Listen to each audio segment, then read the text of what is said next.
Hi friends, అందరికీ నమస్కారం. నేను మీ ఆర్థోడాంటిస్ట్ మరియు smile specialist doctor NKS Aravind. Doctor Aravind's orthodontic and dental clinic తరఫున మీకు అందరికీ స్వాగతం.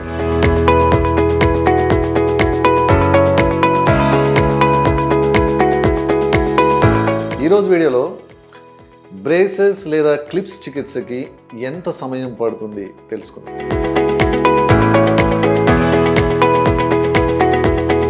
మా దగ్గరికి ఎత్తు మరియు వంకర పళ్ళ చికిత్సకి పిల్లల్ని ఎవరైతే తీసుకొస్తారో వాళ్ళ తల్లిదండ్రులందరూ మమ్మల్ని అడిగేటటువంటి ఒక సర్వసాధారణమైన ప్రశ్న, డాక్టర్ గారు ఈ చికిత్సకి ఎంత టైం పడుతుంది, ఎన్ని రోజుల్లో ఈ ట్రీట్మెంట్ పూర్తవుతుంది? సాధారణంగా 180 మందికి క్లిప్స్ ట్రీట్మెంట్ కానీ బ్రేసెస్ ట్రీట్మెంట్ కానీ 18 months అంటే 1.5 yearలో పూర్తవుతుంది.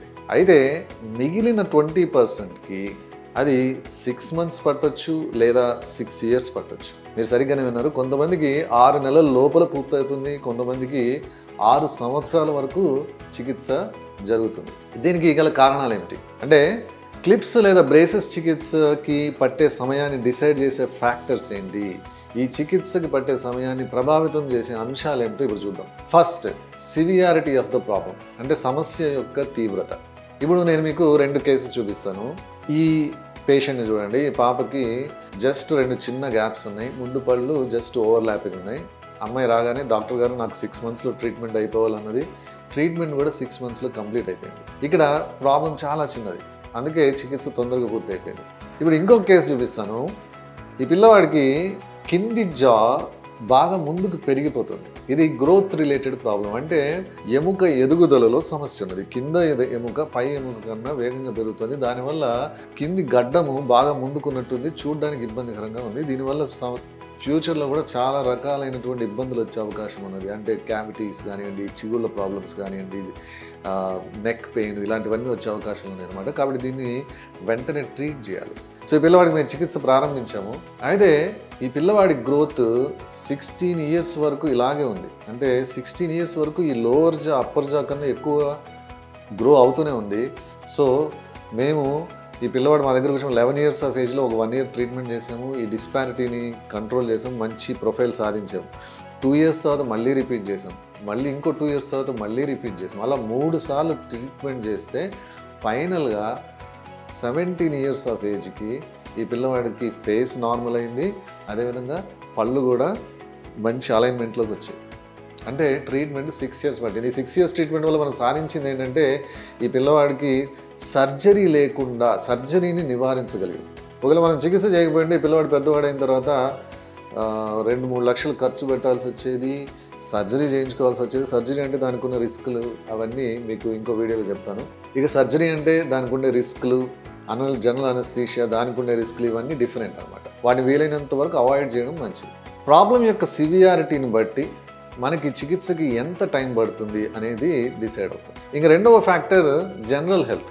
ఎవరైతే ఆరోగ్యంగా ఉంటారో, ఎవరైతే పౌష్టికాహారం తింటారో, ఎవరైతే మంచిగా ఫిట్గా ఉంటారో వాళ్ళకి జనరల్గా బ్రేసెస్ ట్రీట్మెంట్ తొందరగా పూర్తవుతుంది. ఎవరికైతే అనీమియా ఉంటుందో, విటమిన్ డెఫిషియన్సీ ఉంటుందో, మినరల్ డెఫిషియన్సీ ఉంటుందో, ఎవరైతే పిల్లలు జంక్ ఫుడ్ ఎక్కువ తింటారు, ఆరోగ్యకరమైన పౌష్టికాహారం తినరు, ఇటువంటి వాళ్ళకి జనరల్గా ట్రీట్మెంట్ డీలే అవుద్ది. ఎందుకంటే పళ్ళు అనేవి మన శరీరంలో ఒక భాగము, అవి ఎముక లోపల ఉన్నాయి. అవి మూవ్ అవ్వాలంటే మన ఎముకలో ఉండేటటువంటి రక్తము, ఇంకా గ్రోత్ ఫ్యాక్టర్స్, కెమికల్ మీడియేటర్స్ ఇలాంటివన్నీ వచ్చి అక్కడ పని చేయాలి. జనరల్గానే ఎవరికైతే రక్తము, దాని లోపల ఉండేటటువంటి కణాలు, డిఫరెంట్ టైప్స్ ఆఫ్ సెల్స్ ఇవన్నీ బాగుంటాయో, హీమోగ్లోబిన్ బాగుంటుందో, వాళ్ళు జనరల్గానే బ్లడ్ బాగుంటుంది. మనం ఫోర్స్ అప్లై చేసినప్పుడు అక్కడ రియాక్షన్స్ బాగుంటాయి, ట్రీట్మెంట్ తొందరగా అవుతుంది. సో సెకండ్ ఫ్యాక్టర్ వచ్చి, అన్నిటికన్నా ఇంపార్టెంట్ ఫ్యాక్టర్ వచ్చి జనరల్ హెల్త్. సో మీకు ట్రీట్మెంట్ తొందరగా పూర్తవ్వాలంటే హ్యావ్ ఎ గుడ్ హెల్త్, మంచి ఆహారం తినండి, have a good life style. ఇంకా మూడవ ఫ్యాక్టర్ గమ్ హెల్త్, అంటే చిగుళ్ళ ఆరోగ్యం. ఇప్పుడు మేము పళ్ళ మీద బ్రేసెస్ పెడతాము, వైర్లు పెడతాము, ఫోర్స్ అప్లై చేస్తాం. మేము ఫోర్స్ అప్లై చేసినటువంటి డైరెక్షన్లో మీ పళ్ళని మూవ్ చేసేది మాత్రం మీ చిగుళ్ళు. కాబట్టి న్యాచురల్గానే మీ చిగుళ్ళు ఆరోగ్యంగా ఉంటే మీ ట్రీట్మెంట్ చాలా ఫాస్ట్గా పూర్తవుతుంది. చిగుళ్ళు ఆరోగ్యంగా లేకపోతే ట్రీట్మెంట్ స్లో అవుతుంది. అందుకే బ్రేసెస్ చికిత్స చేయించుకునే వాళ్ళందరూ రోజుకు 2 సార్లు చక్కగా పళ్ళు తోమాలి, మౌత్ వాష్ వాడాలి, ఓరల్ హైజీన్ ఎయిడ్స్ వాడాలి, వీలైనంత శుభ్రంగా చిగుళ్ళు ఉంచుకోవాలి. బ్రేసెస్ చికిత్స నడిచేటప్పుడు పళ్ళను ఎలా శుభ్రం చేసుకోవాలనే దాని మీద మేము ప్రత్యేకంగా ఒక వీడియో రూపొందించడం జరిగింది. త్వరలోనే దాన్ని పోస్ట్ చేస్తాము, దయచేసి దాన్ని చూడండి. ఇక 4వ ఫ్యాక్టర్ పేషెంట్ కోఆపరేషన్. ఏ చికిత్స అయినా ఫలించాలి అంటే వైద్యుడి యొక్క వైద్యము, రోగి యొక్క సహకారము రెండూ అవసరం. అదే సూత్రము బ్రేసెస్ చికిత్సకు కూడా వర్తిస్తుంది. పిల్లలకి మేము కొన్నిసార్లు కొన్ని ఇన్స్ట్రక్షన్స్ ఇస్తాం. ఎవరైతే ఆ ఇన్స్ట్రక్షన్స్ పాటిస్తారో వాళ్ళకి చికిత్స తొందరగా పూర్తవుతుంది.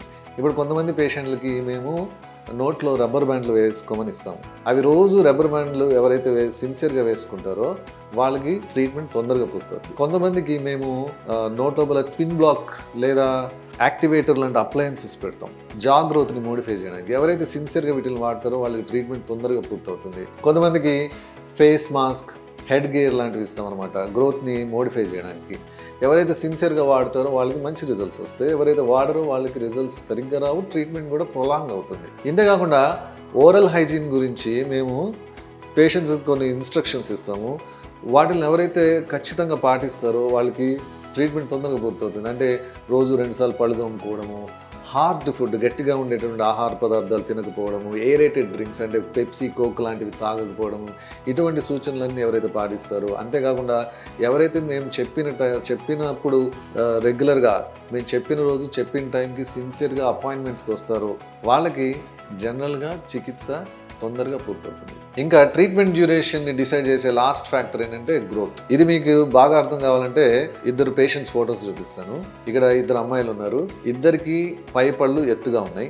మనం ఎక్స్రేలు గమనిస్తే పై జా ముందుకున్నది, కింది జా వెనక్కున్నది. వీళ్ళిద్దరికీ కింది జాని ముందుకు తీసుకురావాలి, అలాగే పళ్ళని అలైన్ చేయాలి. ఒక పాపకి 1.5 year లోపల ట్రీట్మెంట్ కంప్లీట్ అయిపోయింది. ఇంకో పాపకి 2 years ట్రీట్మెంట్ టైం పట్టింది. ఎందుకు? మొదటి పాపకి 1.5 year లోపల గ్రోత్ కంప్లీట్ అయిపోయింది. రెండో పాపకి 2 years వరకు గ్రోత్ ఉంది. కాబట్టి గ్రోత్ కంప్లీట్ అయ్యేంత వరకు మనము చికిత్స చేయాలి. మీకు గుర్తుంటే ఇందాక వీడియో మొదట్లో ఒక పిల్లవాడిని చూపించాను. ఆ పిల్లవాడికి కింది దవడ ముందుకు పెరుగుతుంది. 16 సంవత్సరాలు పూర్తయ్యేంత వరకు ఆ పిల్లవాడికి జా పెరుగుతుంది. సో 16 సంవత్సరాలు పూర్తయ్యేంత వరకు మేము ఆ పిల్లవాడికి చికిత్స చేయాల్సి వచ్చింది. సో ఎవరికైతే ఎముకల లోపల ప్రాబ్లం ఉంటుందో వాళ్ళకి గ్రోత్ పూర్తయ్యేంత వరకు మనం చికిత్స చేయాలి. సో అటువంటి వాళ్ళకి గ్రోత్ అనేది వాళ్ళ ట్రీట్మెంట్ యొక్క డ్యూరేషన్ అంటే చికిత్సకు పట్టేటటువంటి సమయాన్ని డిసైడ్ చేస్తుంది. ఈ వీడియో మీకు ఉపయోగపడిందని భావిస్తున్నాను. ఈ వీడియో మీకు నచ్చితే లైక్ చేయండి, షేర్ చేయండి. ఇటువంటి వీడియోస్ కోసము మా ఛానల్ని సబ్స్క్రైబ్ చేయండి. మీకు ఇంకా ఏమన్నా సందేహాలు, డౌట్స్ ఉంటే దయచేసి కామెంట్ సెక్షన్లో పెట్టండి. మేము వాటిని నివృత్తి చేయడానికి ప్రయత్నిస్తాం. ధన్యవాదాలు.